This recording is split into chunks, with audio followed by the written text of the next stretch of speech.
ان گھوڑوں کے پاؤں سے لگی ہوئی کھریوں کے ٹکرانے سے جو پتھروں سے شرارے نکلتے، رب رب ہو کے ان شراروں کی بکس، اور جب وہ ریتلی زمین میں وہ گھوڑے دوڑتے ہیں تو ان کے پاؤں سے جب گرد اڑتی ہے اور اس کے ذرے ہواؤں میں فضاؤں میں بکھر جاتے ہیں تو رب رگ ہو کے ان گھوڑوں کے ٹاپوں سے اڑے ہوئے ان ذروں کی قسمیں لیتا۔ تو یہ کیا دل آویز کہانیاں ہیں قسم کی، لیکن یہاں جو قسم فرمائی گئی وہ سب سے انوکھی ہے۔ ارشاد فرمایا فلا وربک، محبوب مجھے تیرے رب کی قسم۔ یہ بھی نہیں کہا کہ مجھے آسمانوں کے رب کی قسم، مجھے عرش کے رب کی قسم، مجھے رب کعبہ کی قسم، بلکہ فرمایا کہ مجھے تیرے رب، الا وربک، محبوب مجھے تیرے رب کی قسم۔ اللہ کی قسم کی نوبت آئی تو یہ بھی نہیں کہا کہ مجھے میری قسم، کہا مجھے تیرا ہونے کی قسم۔ اگر اس انداز محبت کی چاشنی من میں اترتے ہوئے محسوس کرو تو اس کی لذت چکھو کہ ہمارا رب کیا کہہ رہے، محبوب مجھے تیرے رب کی قسم۔ تو خدا کو اس بات پہ ناز ہے کہ میں محمد کا حضرت شیخ مجدد علیہ الرحمہ یہاں یاد آئے، انہوں نے تو قلم توڑ دیا، من خدا رب ازاں پرستم کہ وہ خدائے محمد اس، کہا کہ لوگوں میں خدا کو خدا اس لیے مانتا ہوں کہ وہ محمد کا رب ہے، اور یہاں رب خود کہہ رہا ہے مجھے میری قسم اس لیے کہ میں محمد کا۔ بے شک اللہ پر فیض پہنچا ہے رضا احمد پاک کا، ورنہ ہم کیا جانتے خدا تو، ہم اس تک رسائی کیسے حاصل کر پاتے؟ وہ حدود عقل سے ورا ہے، فہم سے بالا ہے، سوچ میں وہ نہیں آ سکتا، خیالوں کے دائروں سے وہ اونچا ہے، سوچنے بیٹھو تو انسانی سوچ بے بس ہے، عقل سوختہ پار ہے، نہ سوگا جائے نہ چھوا جائے نہ سمجھا جائے، گمان فہم کے درات کی حدود سے ورا، تو پھر مانے کیسے؟ کہا اس لیے مانو کہ وہ محمد کا فیض پہنچا ہے رضا احمد پاک کا، ورنہ ہم کیا جانتے تھا۔ اور اقبال نے کہا جو شکوے کی جب زبان کھولی تو وہاں رب کو ماننے کی بات آئی، تو کہا خو گرے پے کرے مخصوص تھی انسان کی نظر، خو گئے پے کرے محسوس تھی انسان کی نظر پہ، ان دیکھے خدا کو کوئی مانتا کیوں کر، انسان کا مزاج ہے کہ وہ دیکھتا ہے اور مانتا ہے۔ اللہ اکبر۔ اور دنیا نے دیکھ کر ہی مانا، قوم موسیٰ نے تو دو ٹوکا، لَنُؤْمِنَ لَكَ حَتَّىٰ نَرَى اللَّهَ، جب ہم اے موسیٰ تمہیں نہیں مانیں گے جب تک اسے کھلی آنکھوں سے دیکھ نہیں رہے، لَنُؤْمِنَ لَكَ حَتَّىٰ نَرَى اللَّهَ، ہم تب مانیں گے کہ جب ہم اسے دیکھیں۔ اللہ اکبر۔ یہاں اعتکاف کے ایام میں درس قرآن چل رہا تھا تو مجھے یہ بیان کرتے کرتے یہاں سے اندر سے پھوٹتے ہوئے اس کا جواب آیا کہ انہوں نے کہا کہ ہم آپ کو تب مانیں گے جب اسے دیکھیں گے، تو اس کا جواب اندر سے پھوٹا کہ عجیب ہے تمہاری منطق، اسے تو تب دیکھو گے جب اسے مانو۔ انہوں نے کہا کہ ہم اسے تب مانیں گے جب اسے دیکھیں گے، اور ادھر سے آواز آتی ہے کہ اسے تو تب دیکھو گے جب اسے مانو۔ آگے بات آگے گھڑتی ہے تو سنو، آگے بڑھتی ہے۔ یہ قوم موسیٰ نے تو کہا کہ اسے تب مانیں گے، تمہیں تب مانیں گے جب اسے دیکھے، لیکن یہ قوم محمد نے نہیں، رسول کے غلاموں نے نہیں کہ اسے دیکھیں گے تو تجھے مانیں گے، بلکہ انہوں نے کہا کہ تجھے دیکھ دیا اور اسے مان، اسے بنا ہی تب ہے یہ تجھے دیکھ۔ یہ میری خطیبانہ بات نہیں ہے، اور یہ کوئی گفتگو کا آہنگ یا انداز بیان کا کوئی رنگ نہیں، یہ حقیقت ہے کہ انہوں نے مانا ہی حضور کے ایس اللہ اکبر، فیض پہنچا ہے رضا بند پارا کا، کرنا ہم کیا جانتے خدا۔ قرآن مجید کا ایک اسلوب دیکھ لیجیے، وَإِذَا سَأَلَكَ عِبَادِي عَنِّي فَإِنِّي قَرِيبٌ، حبیب میرے بندے مجھے ڈھونڈتے ڈھونڈتے تیرے تک اور تیرے پاس آ کے میرا پوچھ، بندے میرے ہیں، تلاش تیری کر، اللہ تلاش میری کرے، میرے بندے مجھے ڈھونڈتے ڈھونڈتے جنگلوں میں، بیلوں میں، صحراؤں میں مجھے ڈھونڈتے ڈھونڈتے تیری دہلیز تک آ جائے اور پھر تیرے سے آ کے میرا پتہ پوچھی۔ وَإِذَا سَأَلَكَ عِبَادِي، میرے بندے محبوب تیرے سے پوچھیں اور پوچھے میرا پتہ پوچھے تو فَإِنِّي قَرِيبٌ، تو ان آنے والوں کو بتا دیجئے کہ میں دور نہیں دے، طلب میں نکلے ہو تو مل جا، طلب سچی ہے تو مل جا۔ وَإِذَا سَأَلَكَ عِبَادِي عَنِّي فَإِنِّي قَرِيبٌ، فا تعقیبیہ ہے اور اس کے بعد علماء نے کہا کل مقدر ہے، تو عبارت جو مستتر ہے کل کے ساتھ تو یوں ہوگی فَقُلْ إِنِّي قَرِيبٌ، تو ان آنے والوں کو کہہ دیجئے، بتلا دیجئے، ڈھونڈنے والوں مایوس نہ ہونا، مل جاؤں گا، طلب سچی ہے تو پالو گے۔ تو یہ ہے کل کے مقدر ماننے سے جو اس کا مفہوم نکلتا ہے۔ لیکن صوفیاء نے کہا کہ کل مقدر ماننے کی ضرورت تھی کیا، بات تو ہے اسی بھی، حبیب میرے بندے مجھے ڈھونڈتے ڈھونڈتے جب تیرے تک آ گئے اور تیرے سے آ کے میرا پوچھ رہے تو میں پھر بھی دوں، میرے بندے مجھے ڈھونڈتے ڈھونڈتے جب تیرے تک آ گئے تو محبوب جو تیرے تک آ گئے ہیں وہ میرے تک آتے، تیرے سے آ کے پھر بھی پوچھ رہے ہیں میرا۔ بار گونا خضر بتلائے تو کیوں کر بتلائے، اگر ماری پوچھے کہ دریا کا، مچھلی چھلانگ لگا کے ہوتے کھا کے پھر ساتھ نکال کے پوچھے میں دریا میں جانا ہے مجھے کوئی پتہ بتائے، تو خضر بتائے تو کیوں کر کتائے، اگر ماری پوچھے کہ دریا کا ہے، محبوب تیرے کوچے میں آ کے پھر بھی پوچھ رہے، جو تیرے ڈیرے پہ آ گیا وہ میرے تک پہنچ گئے، تیرے تک پہنچنا تو میرے تک پہنچ، خدا خدا کا یہی ہے نا، بریلی سے آواز آئے، خدا کا یہی ہے تا نہیں اور کوئی مفر مکر، جو وہاں ہو یہ نہیں آتے، جو یہاں نہیں وہ وہاں نہیں، کوئی لا مکان کے مکی ہوئے، سر عرش تخت نشی ہوئے، یہ نبی ہے جس کے ہے وہ مکان، وہ خدا ہے جس کا مک۔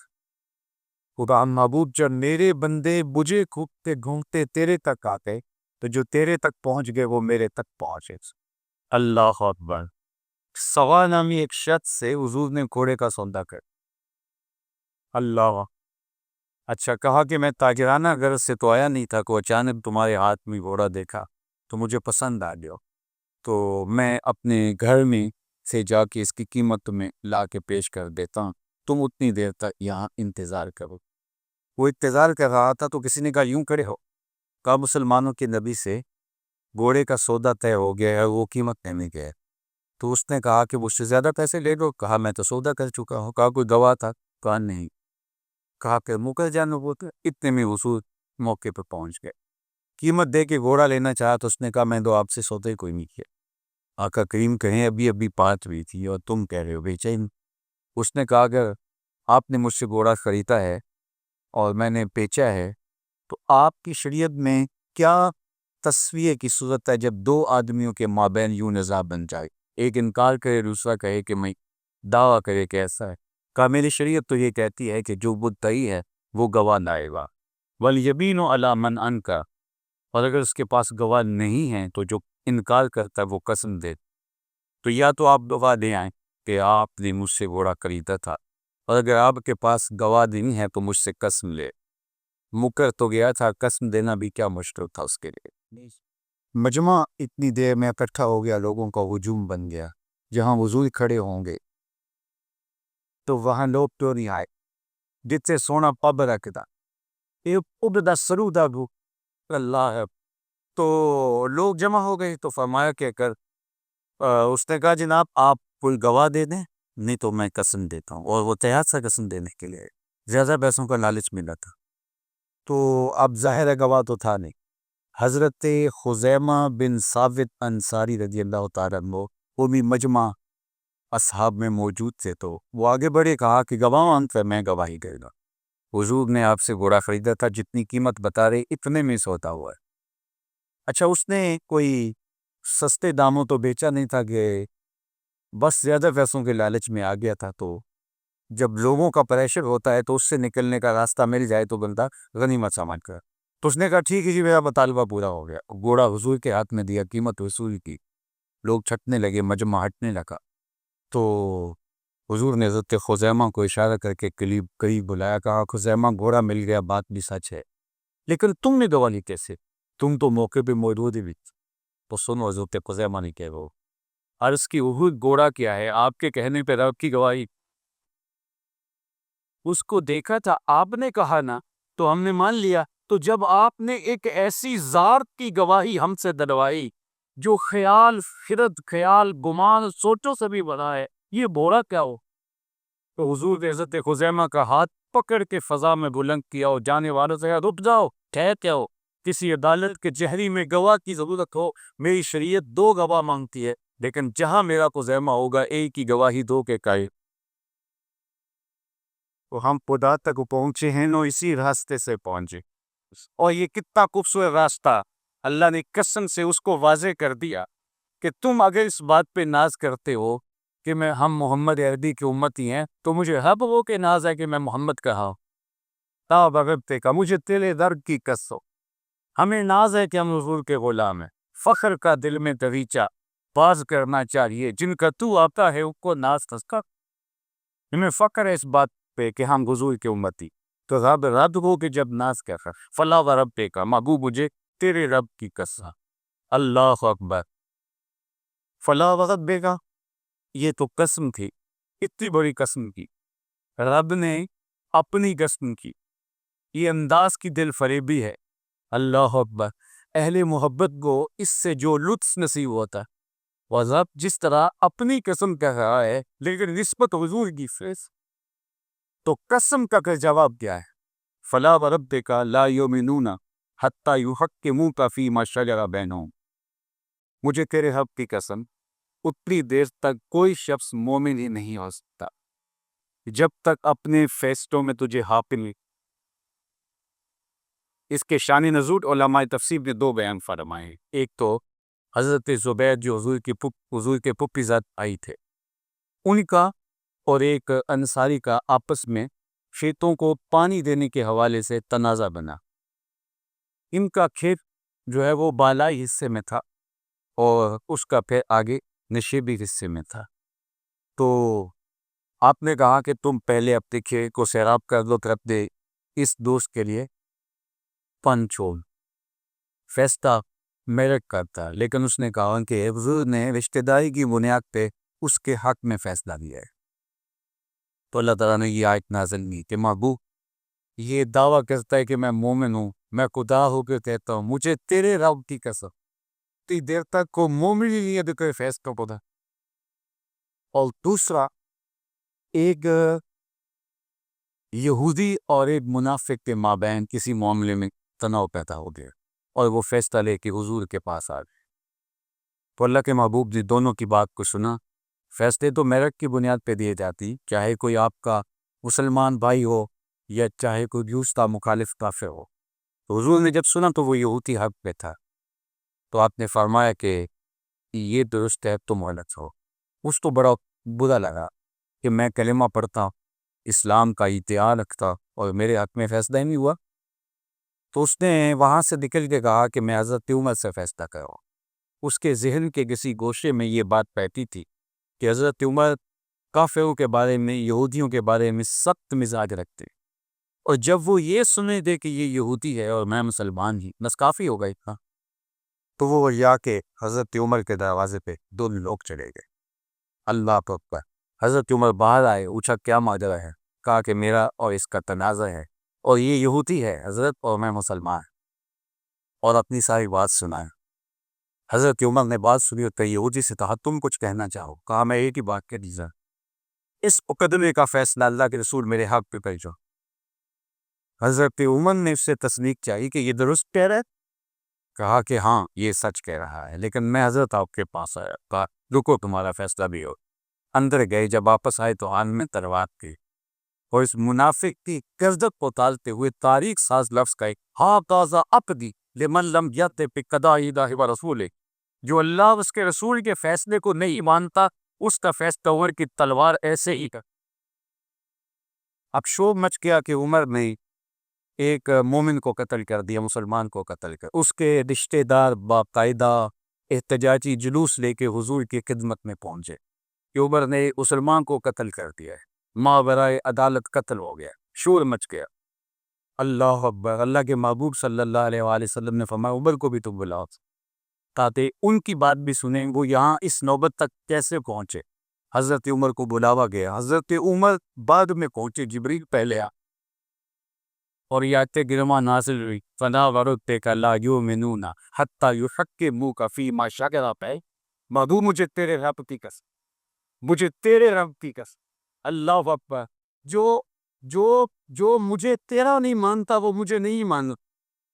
ساری زندگی لا الہ الا اللہ پڑھتا ہوا مر جائے، محمد رسول اللہ نہیں پڑھا مومن ہی، اس کی توحید پہ ہے جو رسول اللہ کی رسالت کھلی. فلا وربک، مجھے تیرے رب کی قسم، لا یؤمنون حتی یحکموک فیما شجر بینہم. یہ تو کہتے ہیں مومن تو قتل کر دیا. ابو مجھے تیرے رب کی قسم اتنی دیر تک کوئی مومن ہی نہیں ہوتا جب تک تیرے فیصلے کو دل سے قبول نہ کر. اللہ صرف قبول ہی، حتی لا یجدوا فی انفسہم حرجا مما قضیت، اور جو آپ فیصلہ کریں اس کے بارے میں دل میں معمولی طلبی بھی. صرف یہ نہیں ہے، عدالت کا فیصلہ بعض اوقات بندہ مجبوراً قبول کر لیتا ہے، دل میں گھٹن ہوتی ہے. وہ ان عدالتوں بھی غلط ہے یہ عدالت بھی. تیرا فیصلہ جب تو کسی معاملے میں فیصلہ کرتے اس فیصلے کو وہ قبول کر. صرف یہ نہیں ہے کہ زبان کو سیلے، اندر بے چینی ہو، اضطراب ہو.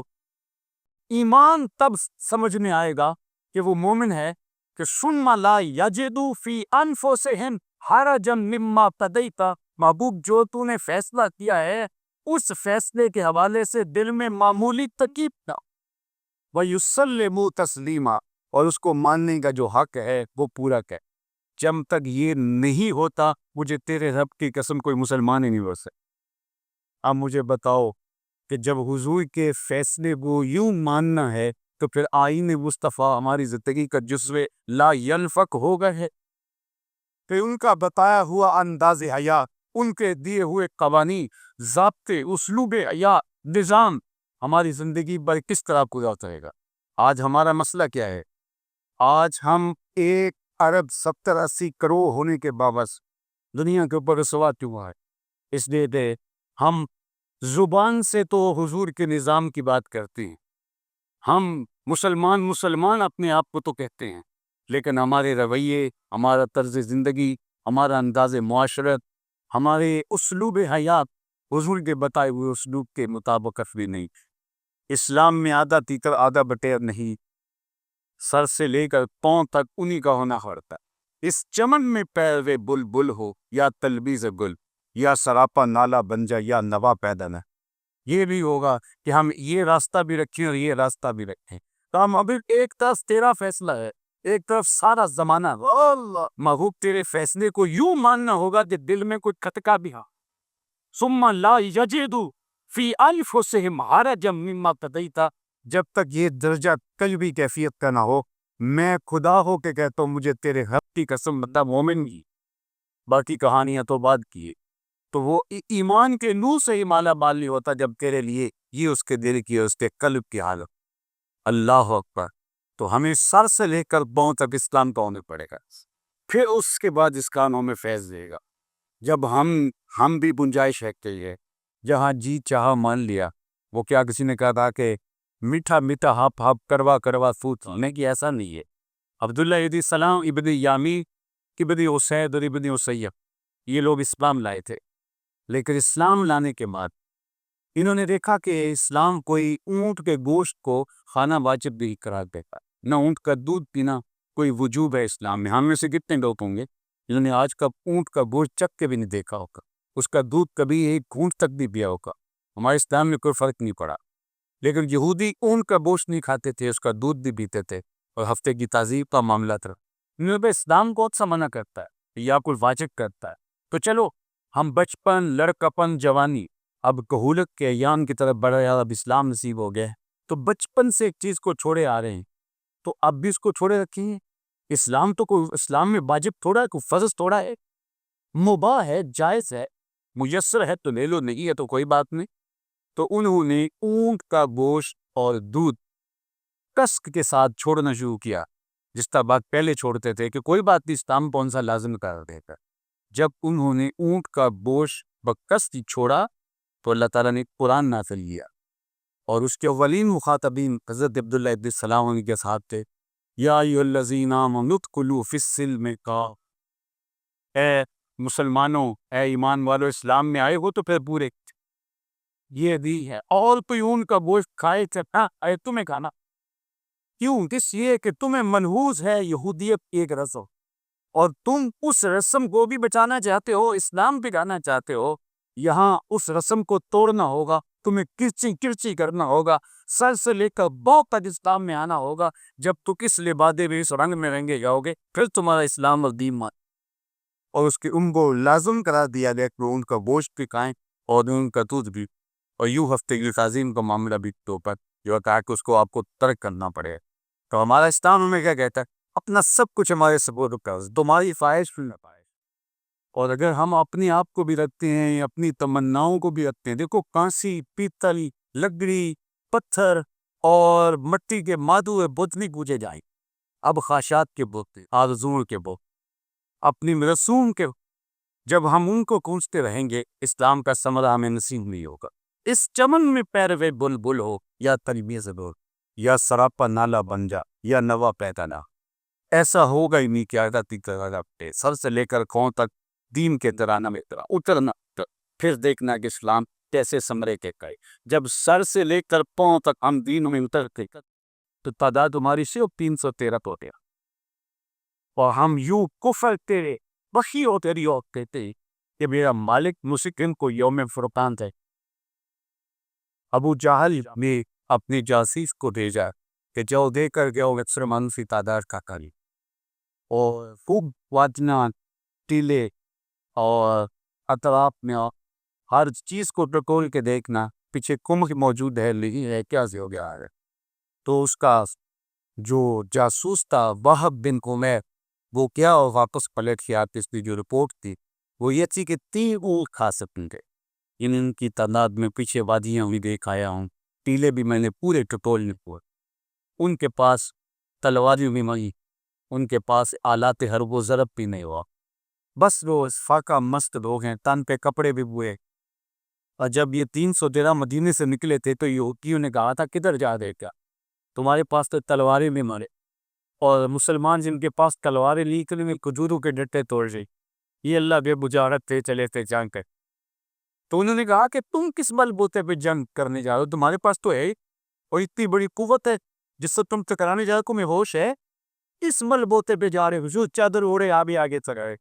انہوں نے اشارہ کر کے کہا نہ تیغ و تیر پر تکیا، نہ خنجر پر یا بالے پر ہے، بھروسہ ہے تو اس سادی سی کاری قبلی والے، ہمارا آسرا ہی ہے، ہمارا سمارا ہی۔ کہا کہ 300 لوگ ہی یعنی 3 اونٹ کھا سکتے، اس زمانے میں 100 آدمی 1 اونٹ کھا لیتا تھا، وہ 3 اونٹ کھا سکتے۔ تو ابو جہل نے جب سنا تو اس کی بات چیکن کی تو کہ یہ 10 اونٹ روز ذبح کرتے تھے، تو کہا اچھا آج اتنے تھوڑے لوگ ہیں، تو اس نے صنادیز قریش کو اپنے پاس کھلایا تھا اس کا وہب بن عمیر کی رپورٹ سن، اور پھر رونق سے بڑے ہوئے انداز میں بولا کہ کن تو لڑائی کی نوبت ہی نہیں آئے، رسیاں جمع کرو رسو، ہم ان کو پکڑتے جائیں گے اور نوتوں کے ساتھ باندھتے چلے، اور جا کے ہرن تیواروں کے ساتھ ان کو باندھ دیں گے اور لوگوں کو بتائیں گے یہ دیا دیے کیا۔ جب اس نے رونق بڑے یہ چنگے صنادیز قریش کو گئے تو وہب بن عمیر نے تاریخ سال جملہ تعین بشام میں نقل کیا، اس نے کہا میں پورے کو تو سب کو میں پوری بات کے سالت، اس نے کہا تمہیں سنانی، کہا بلا کن رہے تو یا معاشرہ قریش ان بلایا تد میں منایا، اے قریش کے سرداروں میں ان آنکھوں سے دیکھ کے آیا یہ کہ یسرب پیوٹیاں اپنی پشتوں پہ موتیں اٹھا لائی، اور وہ سکمی سانپوں کی طرح پیٹ و پاپ کھا رہی، اور کل ان میں سے کوئی مرے گا ہی نہیں جب تک ان میں سے ایک فل لڑ نہیں کر، اور تم کہتے ہو رسیاں بیٹھی کرو، میرا مشقہ مانگتے ہو تو رات کی تاریکی میں بھاگ سکتے ہو تو بھاگ جاؤ، ان سے لڑنا تمہارے بس کا گود نہیں جو مرنے کے لیے ہے۔ اللہ اکبر کر اگلے دن عظیمت کی جو ادو کی داستان اہل ایمانی رقم کی، میرے رب نے بھی اس کو یوم کوئی کان اللہ کا بات 1 ارب 80 کروڑ مسلمان اور خانہ بہت عالف جو کچھ غصہ بھی گودا ہے، کبھی ایسا بھی ہو سکتا؟ اللہ کے محبوب علیہ السلام کی حدیث یاد آئی، میرے اور آپ کے حق عمر نے فرمایا کہ جس کا کھوکے کھانے کی پلیٹ پر ٹیٹ پڑتی ان زمان آئے گا تمہارے اوپر یوں لوگ ڈوب پڑے، تو صحابہ نے عرض کی یا رسول اللہ کیا اس وقت ہم تھوڑے ہوں گے؟ فرمانے اس وقت تم بہت زیادہ ہو سے، تو عرض کی حضور پھر ایسا کیسے ہو سکتا ہے؟ کیونکہ صحابہ کا تو تجربہ ہے کہ 313 ہوں تو ہم ہلے نہیں دیتے، تو جب ہم کروڑوں اربوں کی تعداد بھی ہوں گے تو پھر ایسا کیسے ہو سکتا؟ فرمایا تمہیں مرض لاحق ہونا جس کی وجہ سے دشمن کے دل سے تمہاری عیبت نکل جائے۔ عرض کی یا رسول اللہ وہ مرض کیا ہے؟ فرمایا الوہن۔ عرض کی حضور وہن کیا؟ مر بہن یا وغیرہ میں وہن کی تاریخ کی حب دنیا ورق بکرا یقین موت، دنیا کی محبت اور موت کا خوف، یہ جب مسلمان کے دل میں اتر پائے گا تو پھر وہ افراد کثرت کے باوجود لقمہ تر بن جائے، جس طرح کھانے کی پلیٹ پہ بھیگ کے چمکتے ہیں اور چھپٹتے لوگ ان کو توڑ توڑ کھا جائے، جو پہلے شان میں ہوا، جو کشمیر میں ہو رہا ہے، دو ہنگیا میں تاریخ پڑے ہیں، دو ہنگیا میں آئیوں سے چیر کر کے ہنڈیوں میں گوشت پکا کر مسکان پر، اور آج یہاں بچوں کے ساتھ جو سلوک کیا ہے، خواتین کے ساتھ وہ کتنی دردناک کہانی ہے کہ یہودی گنڈے نکلتے ہیں اور پھر آپس میں کہتے ہیں فلاں علاقے کی عورتیں زیادہ خوبصورت ہیں، چلو آج ادھر کو چلتے، اور 56 اسلامی ٹیکنیک طاقتیں، یہ میزائل سسٹم، یہ بڑی بڑی بھاری پیکم نظم فوجیں، حربی محاذیں، یہ کہاں چلی ہیں؟ 56 اسلامی ملکیں، بڑی بڑی معیشتیں، تیل کے ذخائر اور سونا اگرتی زمینیں، آج بے غیرتی چاہتے روڈ کے 56 اسلامی ملک جو ہے وہ ان کے مرنے کا تماشا دیکھ رہی ہے۔ لیکن یہ بات ذہن میں رکھیے گا کہ اللہ جل شان کو حق کو کبھی مغلوب نہیں ہونے دے، یہ امتحان ہمارا ہے۔ وہ تو سرخرو ہو گئے، جس کا سر کٹ گیا اور جس نے اپنے آپ کو ہنس کے موت کو گلے سے لگا، وہ کہانی کتنی دل آویز کہ جب اونٹ کی 2 ٹانگوں سے ٹانگیں باندھ دی جاتی ہے، 2 اونٹوں کے پیچھے ٹانگوں سے ایک شخص کی، اور کہا جاتا ہے اسلام سے منحرف ہو جا ورنہ اونٹوں کو ہانکا لگا دے لیو، تو وہ ہنس کے کہتا ہے جو کرنا ہے کر۔ تو پھر جب اونٹوں کو ہانکا لگتا ہے اور بدن چمنے لگتا ہے، سرخ سرخ اون کے قطرے گرتے ہی، تاریخ بتاتی ہے جب تک زبان کھولتی رہی لفظ زبان پہ یہی تھے فوستو برزب الکعبہ، کعبے کے حق کی قسم زندگی کی باقی سب خودی کو اسے کہ کامیابی تو اسے گئے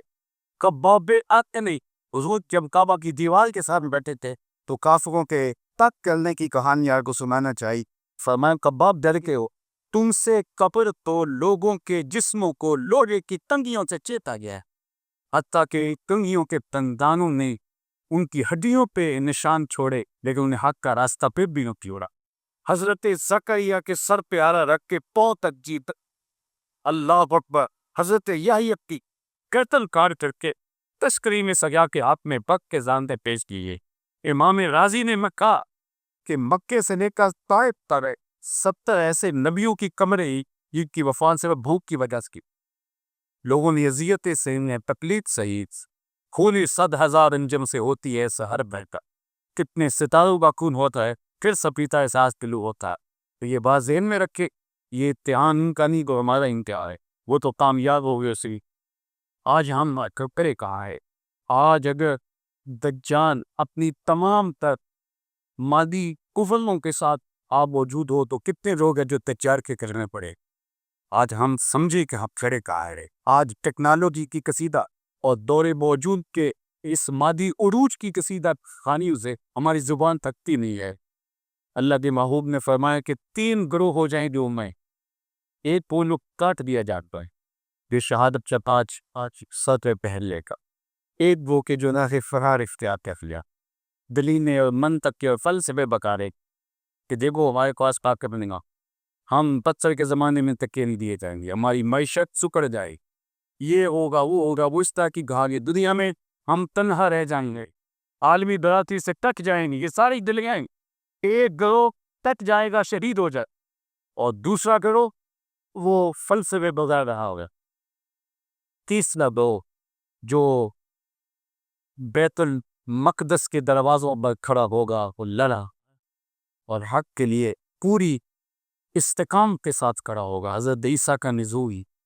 ان سرکشوں اور منطق میں پکارنے والوں کے پاس نہیں ہوگا، ان مجاہدوں کے پاس۔ حضرت عیسیٰ آئیں گے اور ان کو کہیں گے عطاؤ دو آپشن ہوا، یا تو میں دعا کرتا ہوں اور یہ کفار مغلوب ہو جائیں گے، ہمیں فتح نصیب ہو جائے، دعا سے کام مل جائے گا۔ حضرت عیسیٰ کے انفاس سے زجاج پگھلنا، اللہ اکبر، یا تو یہ آپشن یا کہ میں دعا کرتا ہوں تم آمین کہو، تم نے جتنی محنت کی اللہ نے قبول کی، اور یہ اس دوا سے ہی اور مفتوح ہو گیا تم فارغ، اور یا کیا ہم لڑتے ہی اللہ تعالیٰ ہمیں فتح دے گا۔ اب بتاؤ ان دو میں سے تمہارے پاس کیا آپشن؟ تو وہ کہیں گے ہم کو لڑے، حضرت عیسیٰ میں تمہارے ساتھ، اور پھر حضرت عیسیٰ کے انفاس سے دجال پگھلنا شروع ہوگا اور یہ مجاہد پرور کے حملے کریں گے، اللہ اکبر۔ اور فرمایا کہ شرع کی یہود ہے، الررکت نام کی ایک جھاڑی ہے، اس جھاڑی کے علاوہ یہودیوں کو کوئی پناہ نہیں دے، حتیٰ کہ اللہ محمود نے شاید فرمایا کہ اگر وہ پتھر کے پیچھے بھی چھپیں گے تو وہ پتھر بھی آواز دے کے کہے گا کہ مجاہد یہ ظالم میرے پیچھے، اور کہ اللہ کا کلمہ بلند ہوگا۔ اور میرے حضور کا یہ فرمان سنیے کہ مٹی اور گارے سے، اینٹ اور گارے سے بنا ہوا کوئی مکان اور چمڑے اور اون سے بنا ہوا کوئی خیمہ ایسا نہیں رہے گا جہاں کلمہ اسلام داخل میں ایک بھی۔ اور میں کہا کرتا ہوں شرق سے لے کر غرب تک، شمال سے لے کر جنوب تک، کائنات میں ایک چھت بھی ایسا بھی ہوگا جہاں میرے آقا محمد کے نام کا جھنڈا پھٹکتا، پوری دنیا کے اوپر اسلام گانے ہوگا، اور اسلام کے پڑے رہے جو وہ وقت آنے والا ہے، اور اسلام کی نشر اور اسلام کی نصرت ہونے والی ہے۔ اور سنو تمہیں ٹھنڈ بڑھے گا، اللہ کے محبوب نے قسم کر دے گا والذی نفسی بیدہ لینزلن عیسی ابن مریم ثم لینطام علی کملی فیقول یا محمد دا عجیبن، میں مجھے اس رب کی قسم جس کے قبضہ قدرت میں میری جان ہے۔ حضرت عیسیٰ نازل ہو گئے اور یہ سارا کام مکمل کرنے کے بعد حضرت عیسیٰ حضور کی جب کام مکمل ہو جاتا تو ہیڈ کوارٹر میں حاضر در کے سلوک کے فرمایا حضرت عیسیٰ تیری قبر پہ آئیں گے، ثم لینقام علی قبری، پھر میری قبر پہ آئیں گے، فیقول یا محمد، اور کہا کہ حضور یا محمد میں حاضر ہو، بام کولا ہو گیا ہو۔ اب سنو حضور نے فرمایا لعجین بننا ہو، میں قبر سے عیسیٰ کو جمع کرو جب، تو وہ وقت تو آنے والا ہے۔ اب ہم دیکھیں کہ ہم کدھر کریں، ہم ظلم کے ساتھ ہیں یا انصاف کے ساتھ ہیں، جبر کے ساتھ ہیں یا ہم سچائی کے ساتھ۔ یہ پوری دنیا اب دو صفوں میں بٹ گئی، اب تیسرا راستہ نہیں، ہم نے حق کے ساتھ ہی کھڑا ہونا ہے۔ تذبذب، تشکیک اور بے یقینی موت سے بھی بدتر۔ ادوان نے کہا تھا سنہ تہذیب حاضر دوستات غلامی سے بدتر ہے بے یقینی، قوموں کو بے یقینی میں مبتلا کر دیا جاتا ہے۔ ان کے اس ڈوم کی بات ہو رہی ہے جو اندر کوئی بزائی دوسرے دیتا، وہ تو لنگڑے بچے کو بچے، وہ تو ابابیلوں کے آگے کچھ ٹکو ٹھہرتے، وہ رب ہے تو یہ کیا قصیدے پڑھتے ہو؟ حالت جنگ کے اندر اگر حقیقی طور پہ بھی دشمن کے پاس کوئی واقعہ ایسی چیزیں ہوں تو مسلمان کو اجازت نہیں ہے کہ حالت جنگ کے لیے جس سے بلان بس ہوتا ہے، بلان بلند رکھنا رہتا ہے۔ لیکن آج یہ فلسفی اور یہ بڑے دانشور یہ ان کے قصیدے برسے برتے ان کے پاس یہ کچھ ہے، ابھی اتنا کچھ ہے، اور ایک میزائل گولی کی تو پھر ایک میزائل کرنے سے ٹانگے کی کام، وہ اگر ان کے پاس اتنا مسکون حصہ ہے تو پھر لرزتے کیوں ہیں، باتیں کیوں ہیں اس ڈوب پہ؟ ان کو تو یقین نہیں ہے، تمہیں یقین کہتے پہ۔ تو اپنے ایمان کو مضبوط کرنا ہوگا تشکیر سے، تذمسب سے، اور بے یقینی سے ذکر ہوگی کہ قیمت دائرے آنا ہوگا، اور حضور کا یہ فرمان بار بار فاقہ ہوگا کہ مٹی پتھر اور گاوے اور نیل سے بنا ہوا کوئی مکان اور چمڑے اور اون کا کوئی خیمہ باقی نہیں بچے گا جہاں کلمہ اسلام داخل نہیں کتنے وہ اسلام کا ٹھنڈا اونچا ہوگا۔ ملے یہ سینا چاہ تھانے چمن سے سینا چاہ بس میں گولی بھائی ہم نفس باد صبا ہو جائے ماں شبن مفشانی پیدا کرے گی میری سوز و ساتھ، اس چمن کی ہر چمی ترتاش نہ ہو جائے گی۔ آسمان آسمان سحر آسمان آسمان آسمان نور پیدا کرے گا، سحر سے اجالے بانٹے گا، اور اس چمن کا ایک ذرہ توحید کے نغمے سے سرشار ہوگا، اور اسلام کا کلمہ اور اسلام کا پرچم اور اسلام کا پھریرا بنا رہے ہوگا، اور کائنات کا کوئی گوشہ اور کوٹا ایسا نہیں ہوگا جہاں محمد عربی کے نام کے برے نہیں وغیرہ، اور وہ آج بھی وہ کر پانے والا ہے۔ ہمارا کام دہائی دیو مؤذن کا کام۔ ابھی صاحبزادہ تصیب صاحب کہتے کہ مجھے کسی نے فون کیا کہ 40 سال سے کم کیے جا رہے، اور میاں مؤذن اذان دیتا ہے چاہے کوئی نمازی آئے یا نہ۔ ہمارا کام اذان دینا ہے، ہم مؤذن ہیں، ہم پکارتے رہیں گے، دہائی دیتے رہتے تھے، کوئی آئے یا نہ آئے، گلش دے بدو رادو کک کو کہ یک روز اقتد ہو پائے۔ ساتھی کہتے ہیں چارہ جو ہے وہ دانے ڈالتا رہے، کبھی کبوتر آئے گا، کبھی کوا آئے گا، کبھی جو ہے وہ کوئی اور چڑیا آ جائے گی، لیکن ایک دن وہ ہوما بھی تو آ ہی جائے گا جس کے لیے تم سارے چندن لیا۔ تو ہم نے امی نسلوں کو یہ مشن دیتے جانے، ہم کچھ نہیں کر سکے، ہم آواز تو بلند کر سکے، ہم صدائے تپ نواز بدے سکے، لیکن وہ وقت آئے گا اللہ پر حضور نے کچھ دنیا کی فتح کی بشارت دی، اور اس بشارت کو پورا کرنے کے لیے صحابہ نے چانے دیا مشکل سے مشکل حالات میں۔ حضرت سلمان فارسی رضی اللہ تعالیٰ انہوں نے کہا آپ کا جب انتقال ہونے لگا تو آپ نے کہا کہ مجھے کسی گھوڑے پہ باندھ کے عام دینا اترت تعلیم سیدھے شہر کی طرف بھی جا کے قریب سے قریب تک تو ہو جاؤں، میرا نام تو شامل ہو جائے، یا وہ چڑیا جو چڑیا چونچ میں پانی لیے چیخا کو بجھا رہی تھی، نارے نمرود کو بجھا رہی تھی، تو کسی نے تھا فگری اتنی بڑی چیخا بھی پرندے کی عمر سے گزرے تو چند بن کے کباب بن جائے کہ چونچ کے اندر کتنا پانی آتا ہے کہ تو اس کو بجھا سکے۔ اس نے کہا مجھے پتا ہے کہ اس جلتی ہوئی آگ کے شعلوں کو نہ بچا نہیں سکتی، لیکن یہ میں کام اس لیے کر رہی ہوں قیامت کے دن نارے نمرود کو بجھانے والوں میں میرا نام کو۔ تو یہ آئین مصطفیٰ کانفرنس اس بات کا اس عزم کا اور اس حقیقت کا اظہار ہے کہ یا رسول اللہ ہم ساری زندگی اپنی بساط کے مطابق آپ کے آئین اور نظام کا نعرہ لگا، اور جب بھی یہ نظام آئے گا، جب بھی یہ آئین نافذ ہوگا تو یقیناً دیوان حضوری کی قبر پہ نوز اور زنبت کہ ان کے شہتاتے